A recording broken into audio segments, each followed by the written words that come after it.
ನೀವು ಎಷ್ಟು ದಿನ ಆಯ್ತು ಬಂದು? ನಾವು ಬಂದಾಗಲೇ ಒಂದು ವಾರ ಆಯ್ತಣ್ಣ. ಹೌದಾ? ಎಷ್ಟು ದಿನದಿಂದ ನಿಮಗೆ ಊಟ ಕೊಡ್ತಿಲ್ಲ ಸರ್? ಆಗಲೇ 2 ದಿನದಿಂದ ಊಟ ಕೊಡ್ತಾ ಇಲ್ಲ. ಕೇಳಿದ್ರೆ ಏನಂತಾರೆ?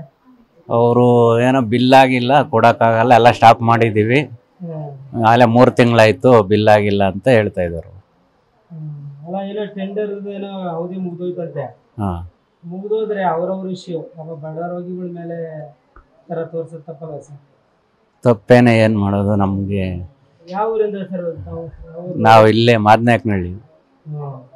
ಈಗ ನೀವು ಮನೆಗೆ ಹೋಗಿ ತಗೊಂಬರಕ್ಕಾಗಲ್ಲ ಊಟ? ಆಗಲ್ಲ ಸರ್. ಏನಿರೋ ಬರೋ ಕಾಸಲ್ಲಿ ಹಂಗೆ ತಗೊಂಡು ತಿಂತಾ ಇದ್ದೀರಾ? ಏನು ಮಾಡೋದು, ಉಪವಾಸ ಇದ್ದು ಇರೋಕ್ಕಾಗುತ್ತೆ. ನಿಮ್ಮ ಹೆಸರು ಸರ್? ಭೈರಪ್ಪ ಅಂತ. ಇವತ್ತು ಊಟ ಬಂತ? ಇಲ್ಲ ಸರ್, ಬಂದಿಲ್ಲ. ನೆನ್ನೆನೂ ಇಲ್ಲ ಸರ್. ಯಾಕೆ ಕೊಟ್ಟಿಲ್ಲ ಅಂತೆ ಊಟ ಅಂತ ನಾವು ಕೇಳ್ದ ಸರ್, ಯಾಕೆ ಊಟ ಕೊಟ್ಟಿಲ್ಲ ಅಂತ ಕೇಳ್ದ. ಕೇಳೋ ಹೊತ್ತಿಗೆ ಏನಂದ್ರು, ನಮ್ಗೆ ಪೇಮೆಂಟ್ ಆಗಿಲ್ಲ, ಹಿಂಗಿಷ್ಟು ಪೇಮೆಂಟ್ ಆಗ್ಬೇಕು, ಇಷ್ಟು ಪೇಮೆಂಟ್ ಆಗ್ಬೇಕು, ಕೊಟ್ಟಿಲ್ಲ ಅಂತ ಹೇಳಿ, ಕೊಡಲ್ಲ ಅಂತ ಹೇಳಿದ್ರು. ಹಂಗ ಅವ್ರಿಗೆಲ್ಲ ಕಾಪಿ ಪಾಪಿ ಬಾಣ್ತಿದ್ದೀರಿ ಕೊಡ್ತಿದ್ರು. ಯಾಕಡ ನಮ್ ಕಡೆ ಏನ್ ಬರಲ್ವಾ ಅಂತಂದ್ರೆ, ಇಲ್ಲಮ್ಮ ಬಾಣ್ತಿದ್ದೀರಿ ಮಾತ್ರ ಅಂದ್ರು. ಅಷ್ಟೇ ಸರ್. ಹಾ, ನೋಡಿ ಸರ್, ನಾವು 2 ರೋಡ್ ದಾಟಿ ಹೋಟ್ಲಿಗೆ ಹೋಗಕ್ಕಾಗ್ತದ? ಹೋಟ್ಲಿಗೆ ಹೋಗಕ್ ತಾನೆ ಅವ್ರು ಕೈಲಾಗ್ದವ್ರು, ನಾವು ಕೈಲಾಗ್ದವ್ರು, ನಾವ್ ಎಲ್ಲಿ ದುಡ್ಕೊಂಬರೋಣ ಸರ್? ಇವಾಗ ಆಯ್ತು, ಅಲ್ಲಿ ಬಂದಿದ್ದೀವಿ, ಆ ಕಾಯಿಲೆ ಮನ್ಸಿಂದ ಹಾಕೊಂಡು ಅದಕ್ಕೆ ನೋಡೋಣ, ಇತ್ತ ಈ ಊಟಕ್ಕೆ ಹೊಂಚ್ಕೊಳ್ಳೋಣ, ನಾವ್ ಏನ್ ಮಾಡೋಣ ಸರ್? ನಡಿಯಕ್ಕೆ ಕಾಲೇ ಆತಾ ಇಲ್ಲ ಅಪ್ಪಂಗೆ. ಹೌದು ಸರ್, ಹೌದು ಸರ್. ಯಾರು ಬರ್ತಾರ? ಶ್ರೀಮಂತರು ಬರ್ತಾರ ಸರ್ ಇಲ್ಲಿಗೆ?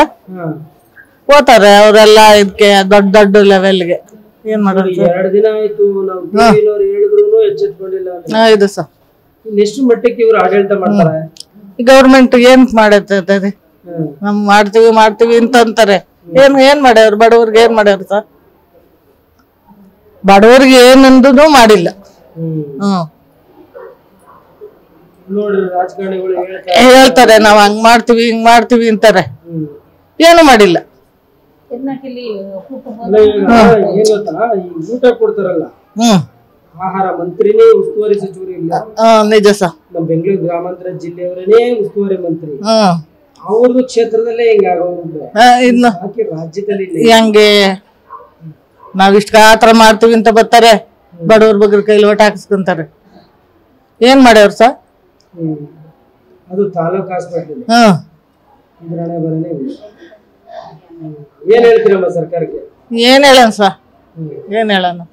ಏನೋ ಬಡವರು ಬಗ್ರು ಏನೋ ನಮ್ಮಂತ ಕೈಲಾಗ್ದವ್ರಿಗೆ ಏನೋ ಇಷ್ಟು ಉಪಕಾರ ಮಾಡಿದ್ರೆ ಅಷ್ಟೇ ಸಾಕು ಸರ್.